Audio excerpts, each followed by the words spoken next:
Hello, everyone. You are listening to the Autoinflammation Decoded and Beyond podcast, sponsored by FMF and AID Global Association. In each episode, we will focus on topics relevant to patients, physicians, and researchers interested in autoinflammatory and innate immune diseases. Thank you for joining us.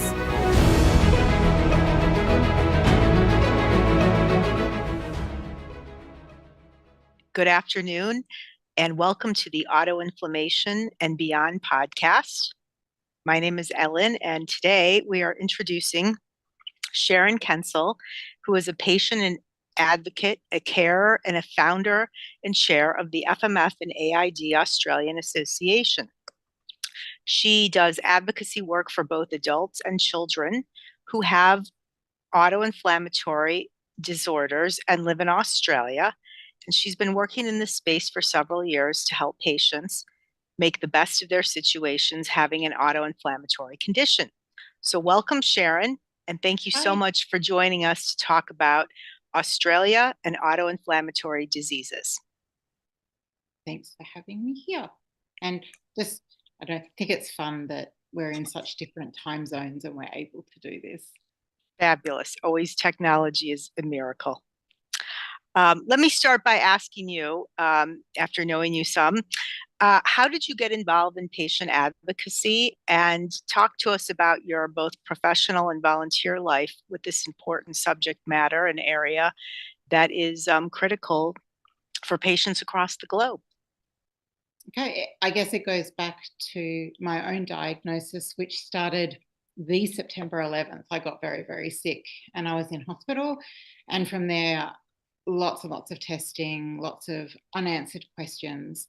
And I went searching for my own answers. So I've actually been re-diagnosed, and like many other patients with autoinflammatory diseases, my diagnosis did not come quickly. So it was many years of searching and looking for answers myself.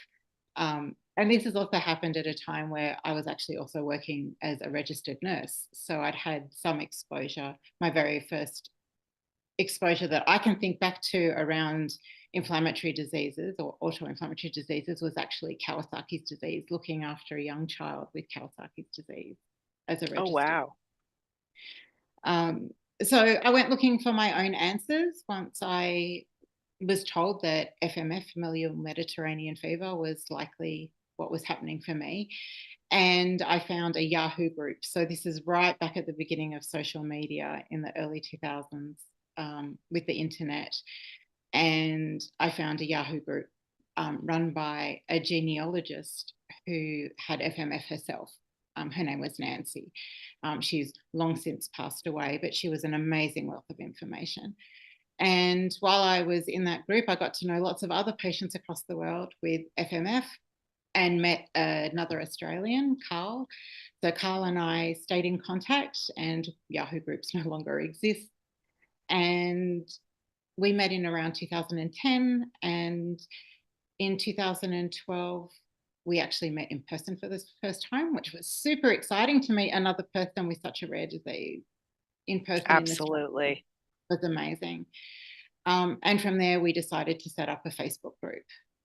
So our Facebook group for FMF started in 2013. So we've been doing that for a really long time. So at the moment we've got just over 280 of us in that group, which is... Wow. And those are all FMF patients living in Australia. In Australia. There's a few from New Zealand. New Zealand, yeah. Fantastic. Not all of them are patients, some are carers. But then we'll also have whole families, one person in that group that represents a whole family of people with FMF. It's probable too that there are a lot of other patients out there that have not even yet been recognized that they have FMF, who are living in those two countries. And it'll be interesting to see how those numbers continue to climb as time goes on and more awareness is made. So like I said in the beginning of the intro, I've known you for a while, and I know that you've done professional work in healthcare and then as a volunteer. How did you sort of manifest the idea to work to begin an association? Did that come from the outpouring of support through the internet, the social media groups, or did you have other ideas? If you could tell us maybe a little bit about how that all came to be. I left nursing about 10 years ago. I couldn't physically manage the workload.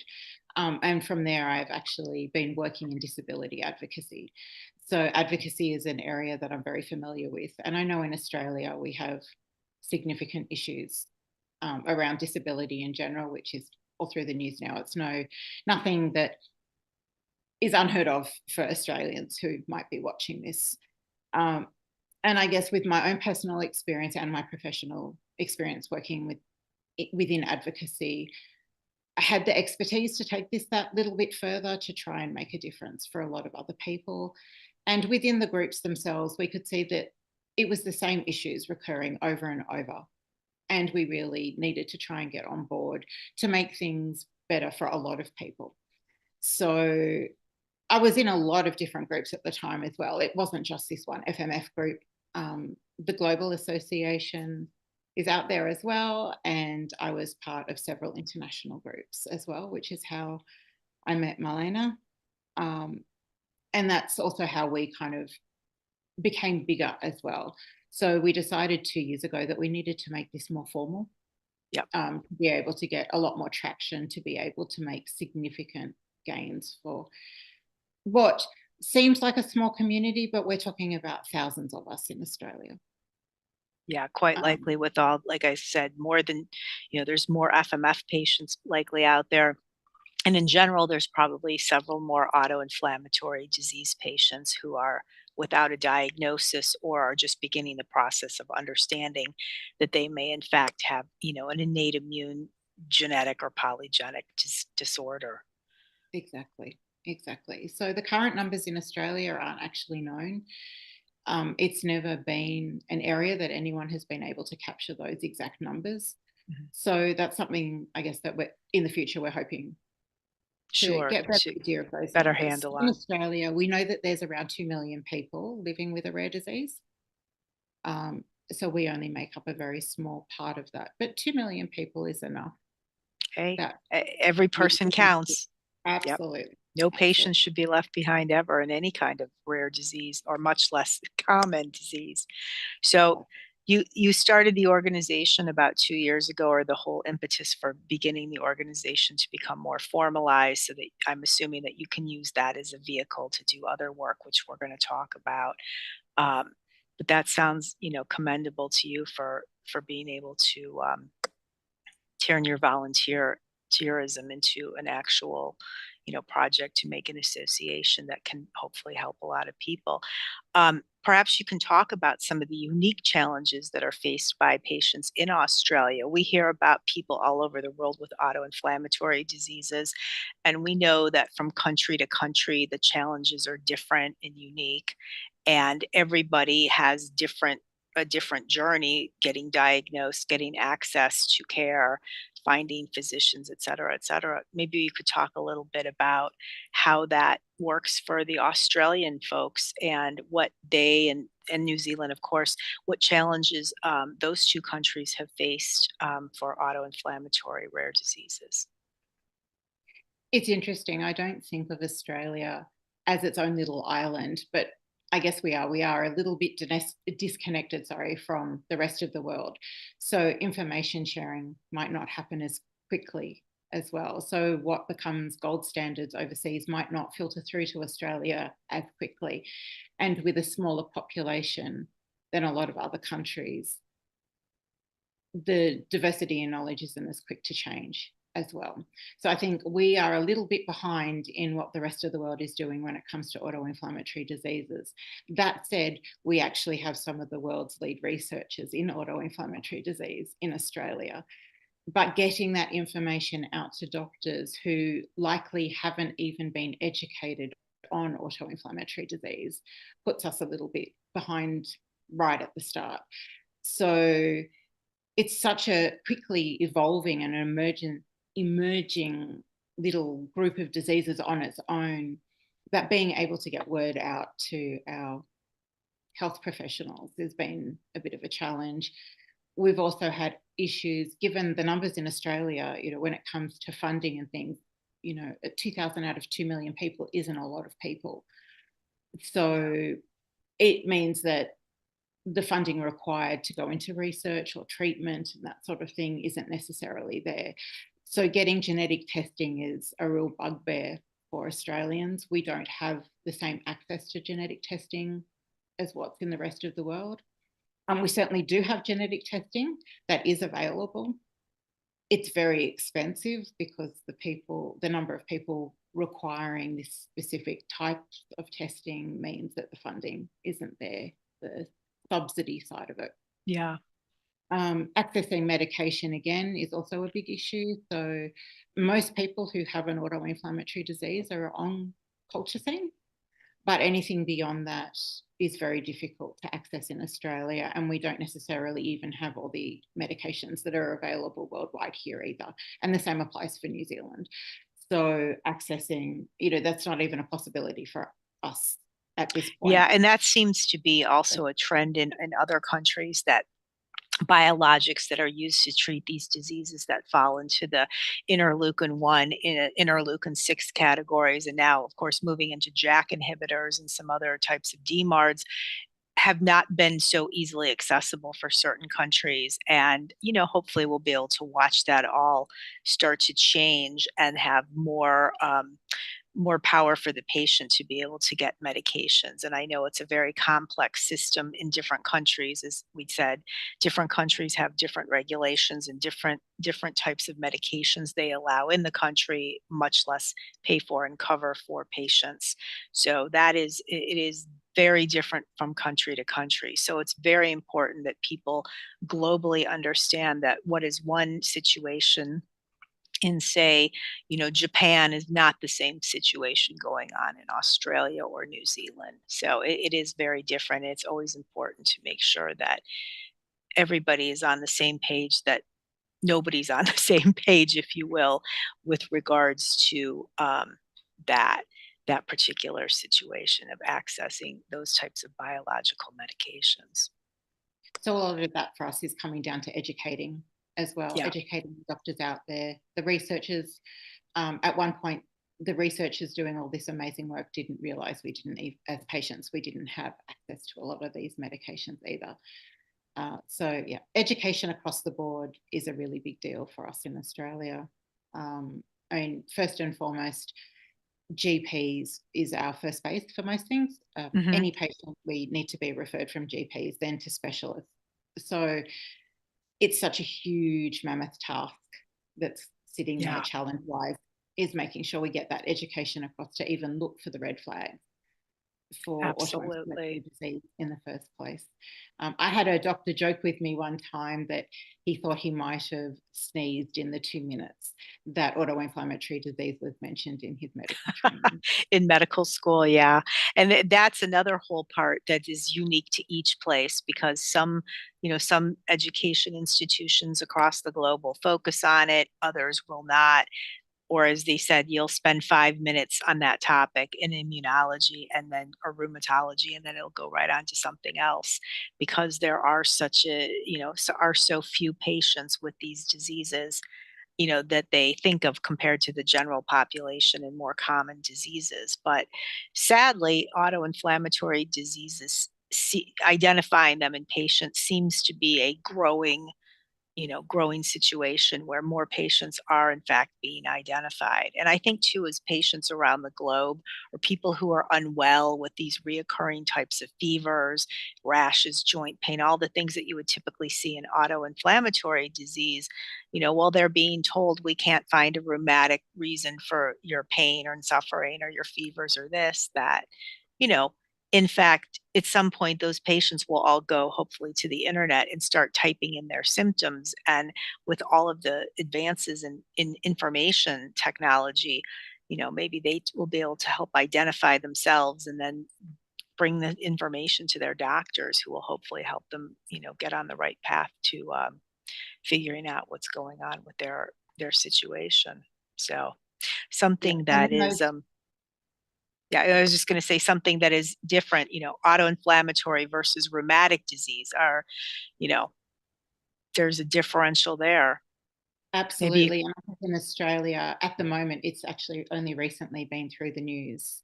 And it's something that I'm very aware of, is the discussion around inflammatory diseases, which in other parts of the world, as you're saying, would be called rheumatic diseases. So we're talking about things like rheumatoid arthritis, inflammatory bowel disease, Crohn's disease, and in some instances, possibly multiple sclerosis as well. They're inflammatory diseases that affect the immune system. So we're actually talking about two different types of immune systems. They're not the same pathways. They're not the same diseases. So recently, the number of 1 in 10 Australians suffer from an inflammatory disease was put out there.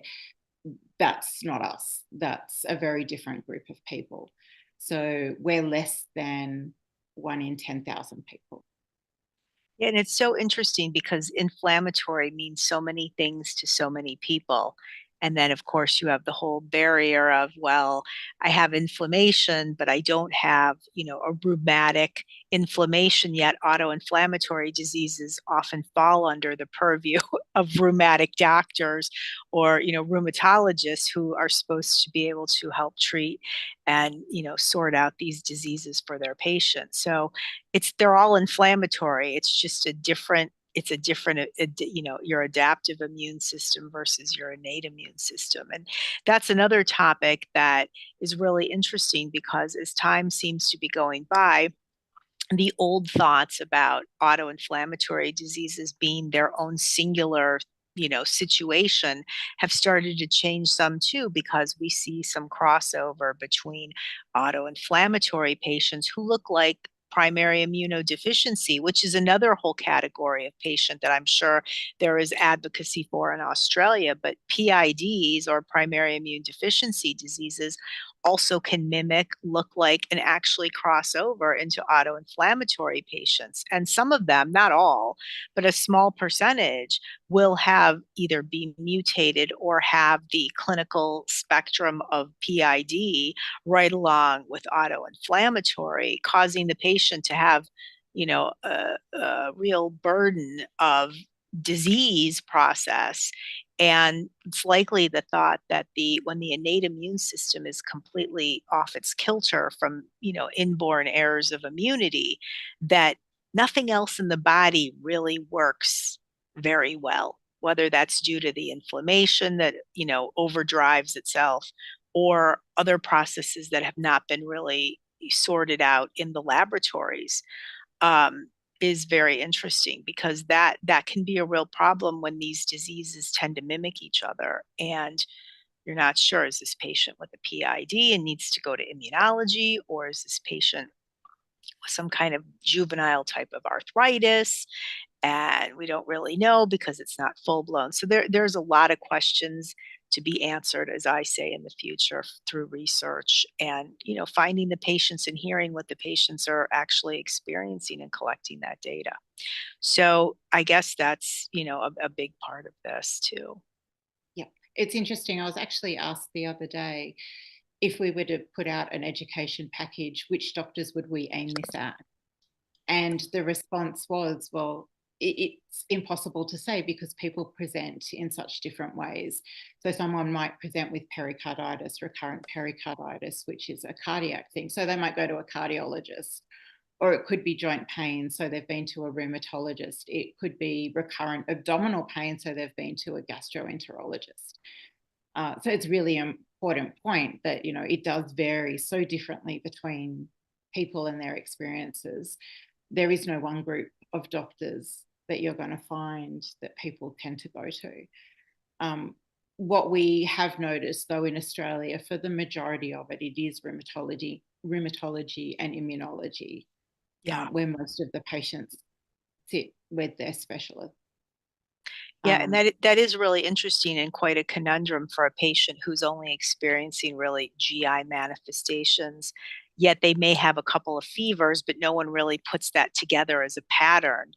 And they end up in GI, in that GI circle, going around and around. And then it takes a good while to, for GI to finally say, oh, maybe there's something else going on here. And that is a big conundrum for patients because, doctors are specialists, and they spend years and years training to be specialized in a single system of the body. And often it's hard for them to translate into what else might be going on here if a patient is expressing with a whole bunch of things that sort of either add on to each other or, initially present with. It can be really confusing for doctors too. And that's that can be hard too, because I do think many of them try really hard to help patients. It's just that if they don't have the proper knowledge, or they've seen a couple of people who are, developing an autoinflammatory disease, they don't have any good idea. So I think it's interesting what you said about we have to we have to really educate all doctors, and that's no easy task. But in Australia, I'm assuming that most of the way the medical system works there is that the GP referral is key, and that most people start with either a pediatric GP or a general practitioner as an adult if they're an adult patient, and that's sort of the route that they take to go and try and get further diagnostic help after the GP. Yeah, that's exactly right. So it's then finding the right doctors as well. Yeah. So knowing who actually has some knowledge about this group of diseases in the first place. So we actually have a couple of ways that we can work around that in Australia. We have the Autoinflammatory Disease Register that is being put together by Professor Seth Masters. ADRI is what we call it for short.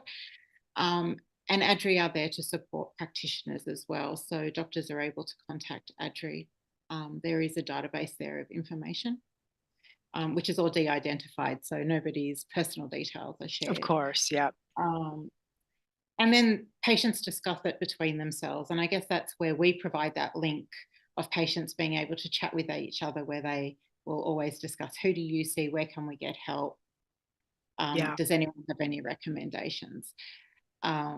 If you Google it at the moment and you type in autoinflammatory disease clinics in Australia, as far as I know, only one will show up. And that is a fairly new clinic, which is very, very exciting.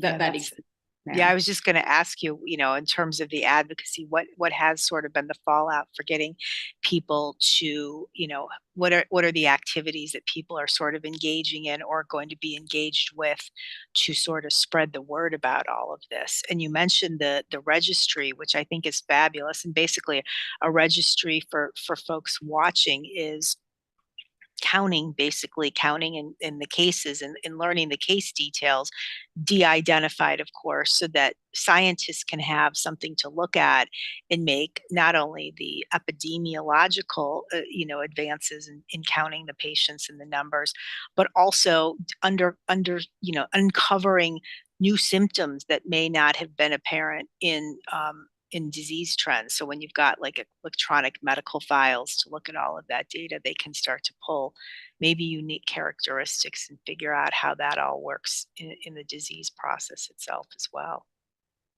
And next to that, we now have the Centre for Research of Excellence in Autoinflammatory Diseases, which was only announced in August.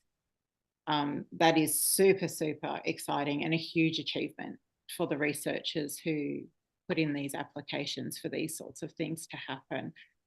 So again, it's led by Professor Seth Masters. Sorry, my speech. Yeah, through the Hudson Institute, they do some really interesting work. I was having a look at some of their newsletters and information, and it just seems like they are cutting edge scientists working in a really fabulous research institute, which is just, outstanding.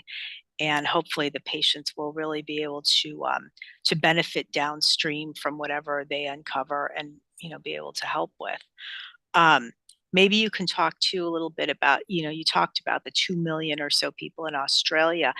What kind of group do they have to really, look for these patients and have them join in, to collaborate effectively all together, if you will? Because autoinflammatory is only one variety of rare disease. There are so many others. What goes on in Australia with that? Do they have a particular group? So we have a few. Some are newer than others. We've partnered with Rare Voices Australia. Okay. And they have lots of activities that run all the time. They're absolutely the experts in rare diseases and setting up strategies, liaising with governments, and helping other organisations as well. So there is the Rare Disease Summit actually coming up in November, where lots of representatives from lots of other rare disease groups will all get together.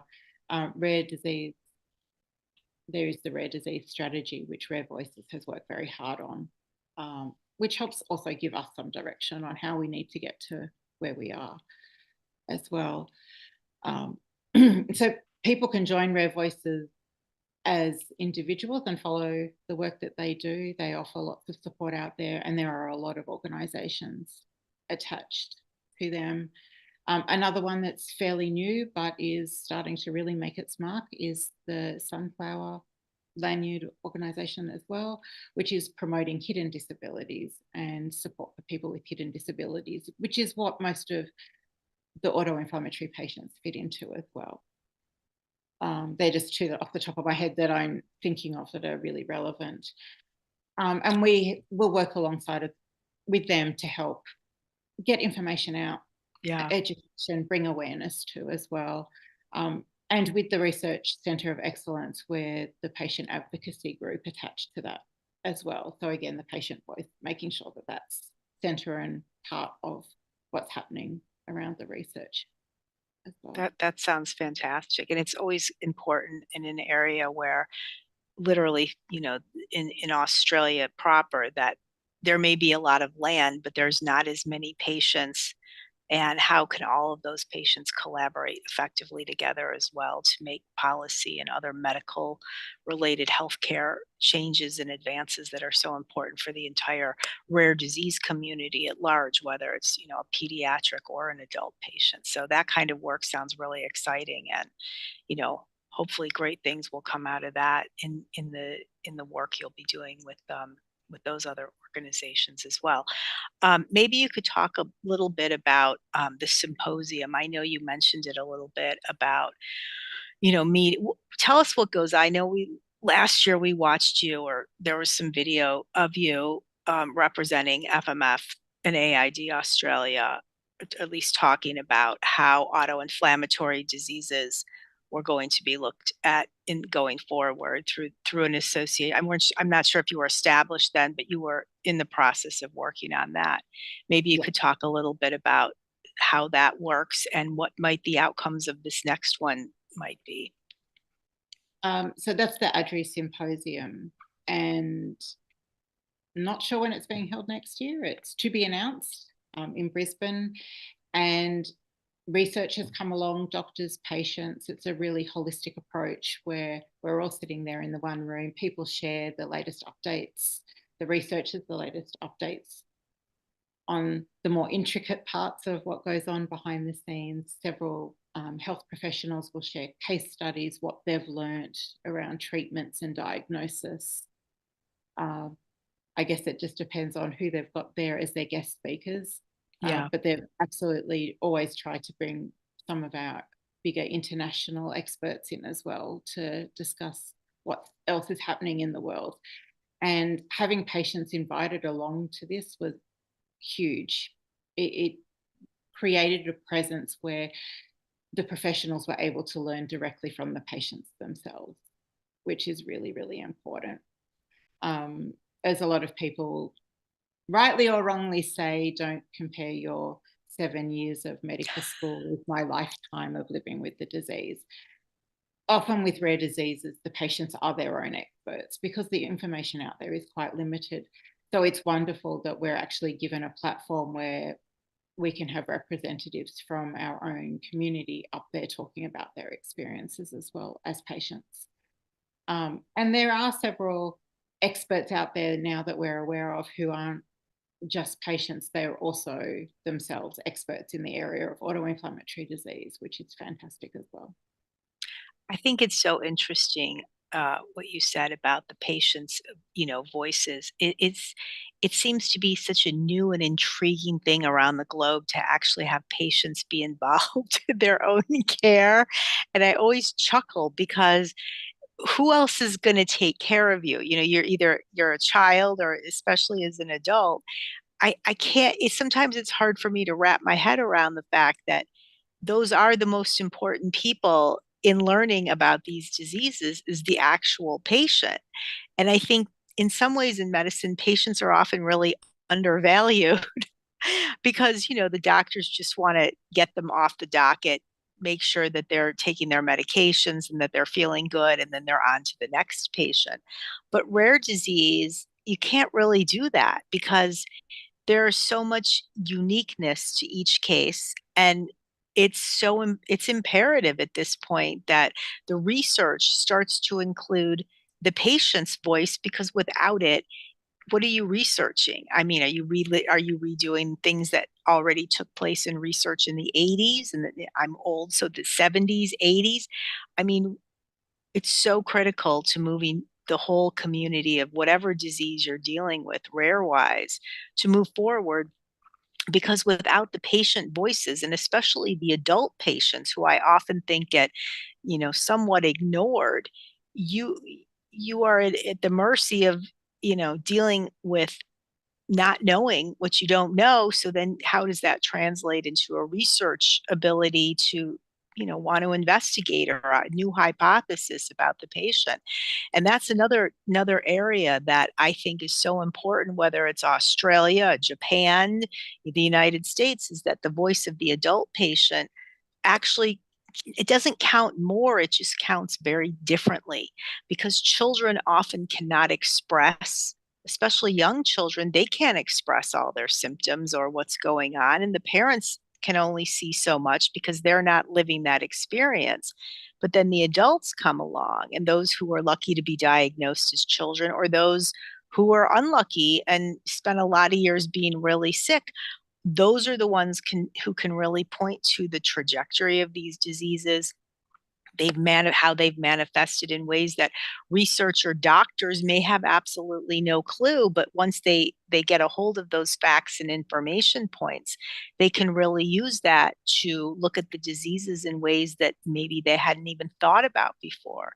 And I think that is such a critical part of rare disease, is that it's so important not to leave the adults out of the conversation, because they really have lived the process, and they can really tell you, this is really what has happened to me, and how important that is to capture. So I think that, that those opportunities, I'm assuming some of the people who go to the symposium are adult patients and can talk about their situations.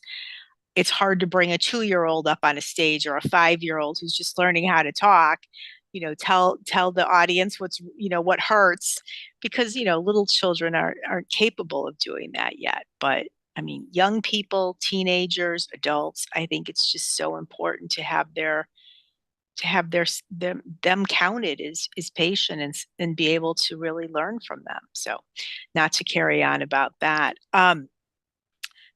How maybe you can talk a little bit about how the people in Australia who have been diagnosed or will be diagnosed with autoinflammatory disease, how can they get involved with your organization, and maybe how they can offer up or benefit from the resources that you all might be offering, or will create and design to offer the community? Right now, most of our presence is on social media. And it's very difficult because I'm acutely aware not everyone is on social media. Of course, But, yeah. Thinking about my parents, that's the last place you will find them. But it doesn't mean that they're not patients. So I guess it's, making sure that the younger generations, the children who are, they're literally born with devices in their hands, Yep. bring that awareness to their parents and perhaps connect with us that way. So we do have private Facebook pages. So the information that gets discussed within our Facebook groups isn't public for everyone to see. But it is a really good place to find support and information. We've got our website. So at the moment, Australia is based off the global website. There is lots and lots of information there around individual diseases as well. We're in the process of putting together very specific information for Australians in the form of pamphlets, which we will be able to get out and about. And so it's also really important. Our whole organisation is run by volunteers. So we come amongst our board and amongst our members, we all have our own little areas of expertise. So they're always welcome, just send us a message, whether it be by email or PM. Let us know if you want to be involved or if you have a particular skill set that we're able to use in a way that would be beneficial. IT experts will set up our own web page. It is coming for an Australian independent page of its own. Fundraising is a really big deal. It's not something that I'm an expert in by any means. So getting involved that way is really useful, offering up the skills that you have. Just being part of the community and chatting amongst ourselves in the group provides a huge amount of support. So everybody's experiences are obviously going to be individual, but there's always going to be common themes in what our experiences are. And just to know you are not alone out there trying to work your way through this journey is really, really important, feeling that connectedness. And that's also why it's important that it's not just we don't just have an Australian and New Zealand group. We do have global groups where you're connecting with people across the world. So what might seem like a very small group is actually turns into hundreds of thousands of people. So you're certainly not alone, and it's really important to know that. We're working on a lot of resources in different formats as well. And I guess, again, commenting on the global approach to this it means it's in, I think it's 17 different languages we have access to. So most of the really important material is put out there in different languages. There are videos out there. There's a YouTube channel. On our social media pages, again, videos are put out, and there's the exciting global magazine that comes out as well, and sharing that, emailing it to friends, family, to doctors. Take the information to your doctors for them to have a look at. My cat is determined to be part of this. That's what the arm movements are. Sharing the information. So as patients, as carers, being part of this by just spreading the awareness in the first place. Just something that we haven't covered that I thought would be really useful to add. By sharing some of the stuff with your doctors we recommend that patients take along some handouts, which are all available on the website. But specifically for Australia, as I mentioned earlier, most of us are on colchicine. And people don't realize that, you don't actually have to pay by the month for that medication. You just need to ask your GP for an authority script for a larger amount to be prescribed each time. And it saves you a lot of money. So being able to take that information along to your GP appointment can be really That's interesting. Do they do in Australia, is it typical not to do 3-month scripts or 6-month? Is it more typical to do like a month script of any medication that you might be on pill wise? Or is it just another, it varies? That varies between doctors. But for most people who take colchicine, you're going to be taking more than one tablet a day. Our packaging for colchicine only comes in 30 tablets per box. So that's going to be less than a month's worth for most people. So it's more that, it's a 5-minute phone call that the GP can make. So that would be important for Australian patients to know if they're taking the colchicine and they come in smaller boxes than what's typically available in other countries, that they make sure to ask their GP to, in fact, I guess it's similar to like a pre-auth or something here in the States, where you can get a larger amount of medication or pills for a finite amount of time, and that effectively will save you money. Here in America, it's often like a 3-month or a 6-month script that you get at once, which can help save, like in bulk order, that you would for whatever medication you require. So it really depends on the country, and everybody, every country is unique. I'm sure there are some countries where they can only prescribe by the month or the exact number of pills.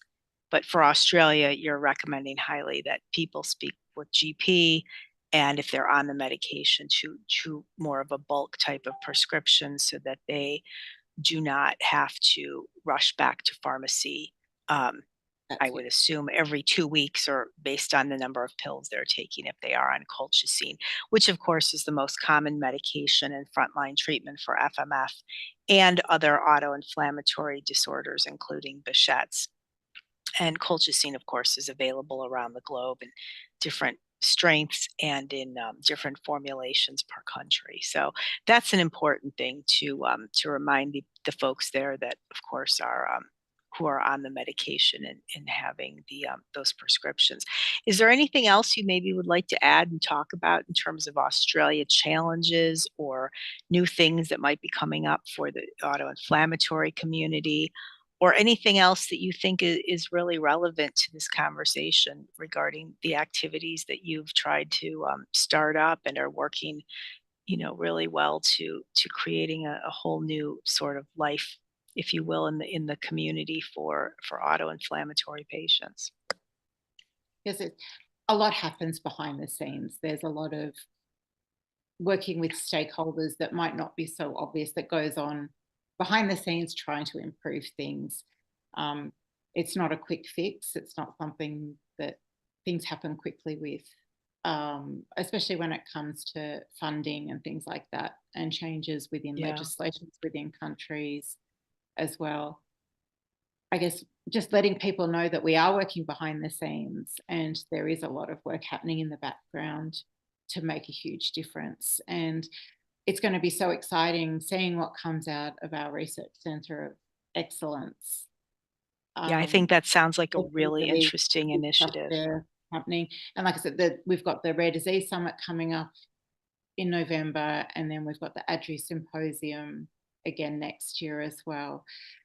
Staying connected and keeping up to date with relevant information, which we try and put out to patients and carers through social media, will give you an idea of what's going on and what you can participate in.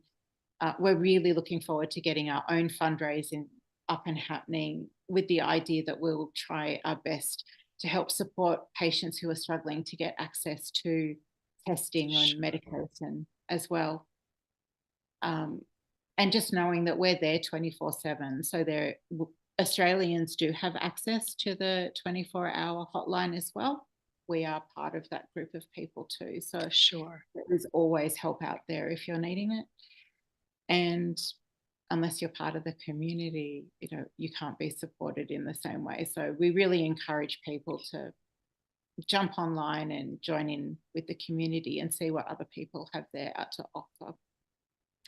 Well, this will be great, Sharon, because I'm looking forward to maybe getting back with you during another talk when you've accomplished some of these things or attended some of these functions, to tell us about what the status is and how that will all be continuing, to work towards better improvement for autoinflammatory patients. And just thank you for all the work you do. I know that, as a patient yourself, it's always a challenge for volunteerism as a patient, and I think you're doing a fantastic job, and I look forward to really hearing more about how you grow the organization and how more folks in Australia and New Zealand, of course, can be helped and identified and treated. I think it's fabulous work, and I'm really thankful that you were able to talk with us today, and we'll hopefully be able to talk with you again in the future and hear how things are going, and we're wishing you the very best of luck. Thank you so much. It's been great chatting. Thanks, Sharon. We really appreciate it. Thanks. Have a good one. Thanks. Bye. Thank you for tuning in to the Autoinflammation Decoded and Beyond podcast. I hope you found today's episode informative and engaging. If you enjoyed the discussion, please subscribe, leave a review, and share it with others who might benefit. For more information, visit our website at fmfaid.org. Stay connected, stay informed, and we will see you in the next episode.